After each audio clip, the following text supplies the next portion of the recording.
YouTube channel. You can tell today I'm not alone. I have my lovely guest here today. So last week I gave a bit of a promo. So Ryan ran his first, I guess, more than half marathon on Saturday. He ran a 25K, which is 16 miles? Yeah, 16 miles in the mountains of above Virginia. And we're going to talk to him a little bit about the race today, how he's feeling now, and then at the end we'll show some footage from the beginning and end of the race and some pictures that we took. But one other reason I wanted to have Ryan here is that he's someone who I view as very intuitive when it comes to fitness. He definitely doesn't force himself to move. He does it when he feels like it. So I want to get a little bit of insight on how he views that and how that impacted his training. Yeah, so how are you feeling, Ryan? Still a little bit sore, but much better today than I was. Yeah, he was not okay right after. Yeah. So how did the end of the race feel for you? The end of the race was the hardest thing I've ever done.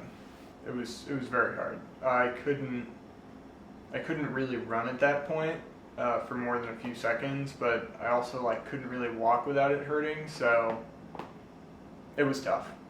I was glad to finish.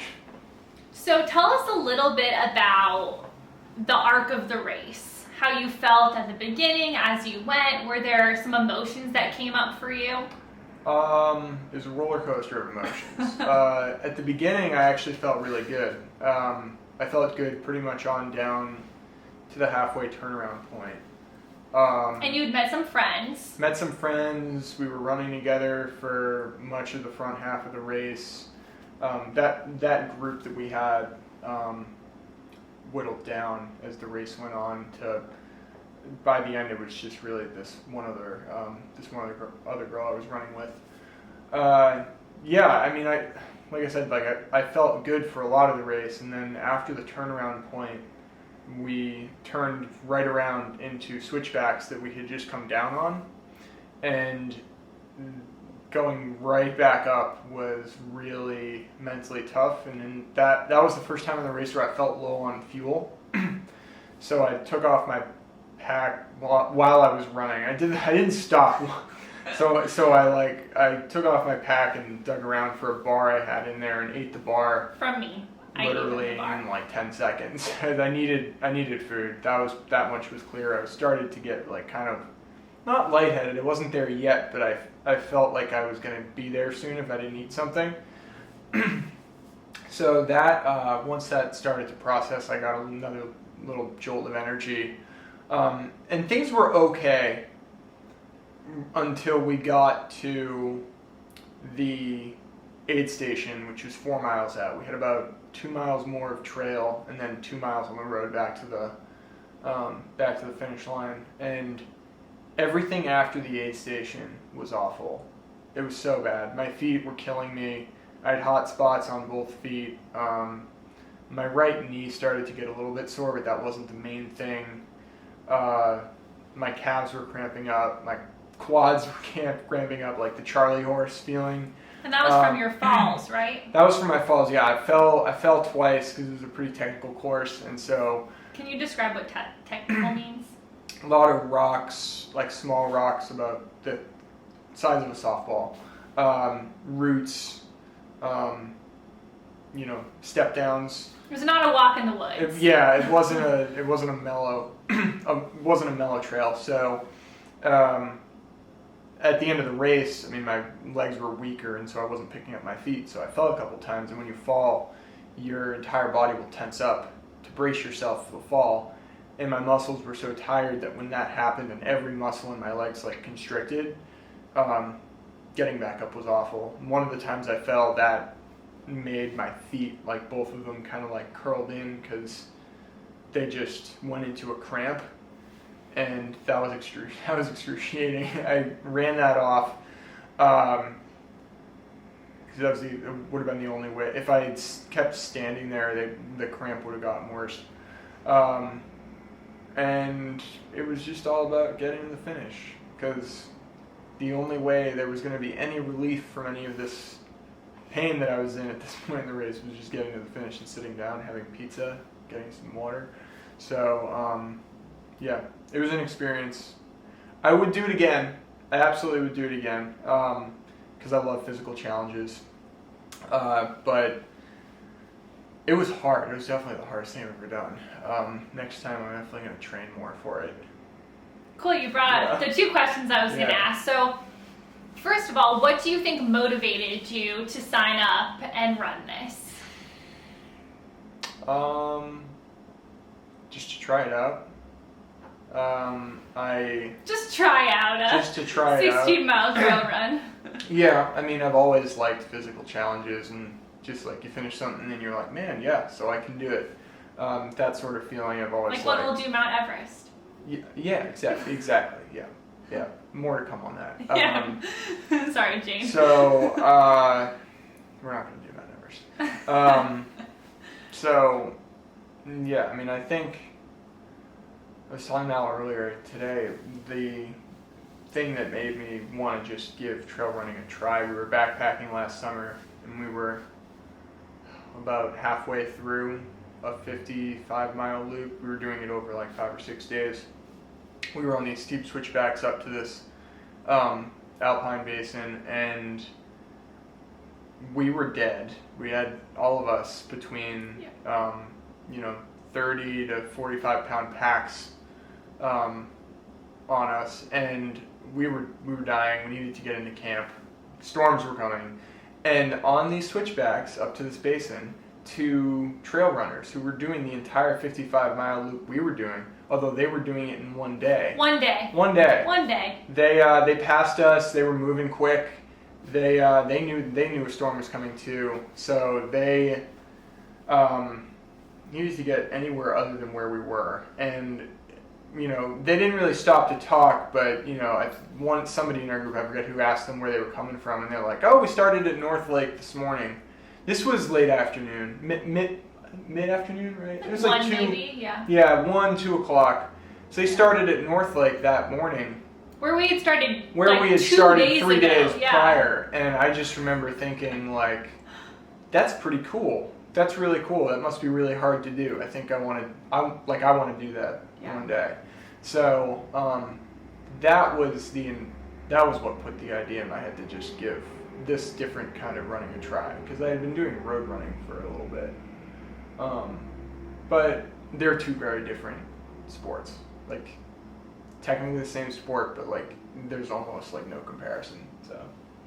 So speaking, you mentioned your training or the lack thereof. And we've had some conversations about why you didn't train as much and kind of some of your feelings around that. So reflecting now, what do you think really held you back from doing the necessary training for this race? So we live in Arlington, Virginia, and there's a lot of really great bike paths around us that are really mellow, easy running routes, but I had run a lot of them over and over before, and at this point I find them kind of boring. So there's that, combined with the fact that I train much better when I'm training with people. Those 2 factors put together, just like my motivation to actually train was near zero, but my motivation to do the race was always there. Like, I was going to do the race no matter what condition I was in. So yeah, it just kind of ended up with me not really training that much, which I definitely underestimated how hard this course was going to be. Like, way missed the mark. So I would absolutely do it again, but next time my training needs to be with people, but I also need to figure out a way to run on some different terrain, because looking at this course and looking back at how hard it was, like, I don't think just running on the road would have fully prepared my legs for the beating, because it's not cardio that you're really trying to build for these. Anybody that signs up for these, that even has the idea, chances are their cardio is good. It at least isn't going to be bad. So really, And that was definitely the case with me. Not once during this race was I out of breath or like, you know, oh man, I'm dying, I need to like take a breather. Like that was never a situation. It was my legs hurting from the beating they were taking on the terrain versus on a road. You know, all the running companies have these amazing shoes that are really well cushioned and perfectly engineered for running on the road, to the point where it's almost effortless as long as you have decent running form. And whereas the environment that I was in for this race was like anything but that. And the only way to prepare for it would have been to do some trails. Roads too, you can mix, and obviously getting the miles in is never gonna hurt. But I really wished my legs were more ready for that. So, for someone watching this video who's like, wow, I really want to do a trail race of some sort, what advice would you give them if they were looking to do that in the next, 6 months to a year? Just find a sustainable way to train, one that's not going to burn you out and one that you enjoy. That's point number one. Number two, when it comes to the actual race, the atmosphere was fantastic. I loved it. I met so many nice people that I'm probably never going to see again, but like still, we had great conversations when we were out on the course. We were all hurting the same way.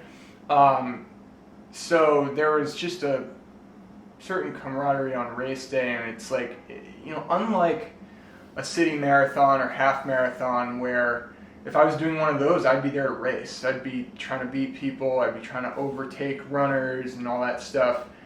That's like so back of your mind in these races. You're literally trying to finish. Survival. And this was a short trail race. This is a 25K. As far as trail races go, this is like bottom of the pack. These go 50K, 50 mile, 100 mile. There's even a 250 mile race for anybody out there who wants to do that. No, thank you. But it's just when you're in a race like this, you just have to enjoy it. You're out in beautiful scenery and you're surrounded by really good people that all have interesting stories. So just kind of sit back, relax, and let the race take you where it's going to take you. Don't push too much too soon, because I actually think I did push a little bit too hard at the beginning. Not that bad. I think the end was always going to suck, but definitely don't go out that hard, because know that at the end, no matter what the distance of the race, the end's going to hurt. So keep that in your mind. But I mean, for any trail race I'm ever going to do in the future, goal number one is just to enjoy the atmosphere and have a good time. Joyful movement, dare I say. Just have a good time. It'll hurt, but it's all a good time. Well, thank you so much for sharing, Ryan. I appreciate you being here. So I do want to give a quick promo for Ryan. He finished second in his age group and the first half of finishers, which is pretty impressive for his first trail race. As a person who watched him finish, it was pretty painful at first, but I'm glad that he's walking today. We did a whole 2-mile walk, which was pretty impressive given how dysfunctional he was on Sunday. But with that, I had a blast hearing about your experiences. Again, I hope everyone else learned some things and maybe will be persuaded or dissuaded from running a 25K. Next week, we'll be back to our regular scheduled programming. I'll do another fitness debunk myth, and then keep watching, because after this, we're gonna have some footage from the race and some pictures, and it's gonna be a fun time. So thank you for watching. Stick around for the next part. I would love to get on a horse and just ride across these fields.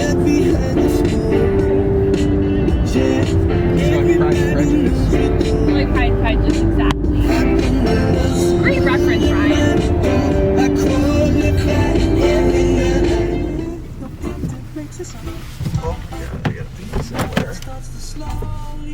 All right, let's do it. Ryan, how are you feeling? Good. Feeling good. documentation. Yeah, doc. We have arrived. Bum, bum, bum. Mallory, You're our boy. Think of some funny vines to get you through the You. tough times. You're the boy.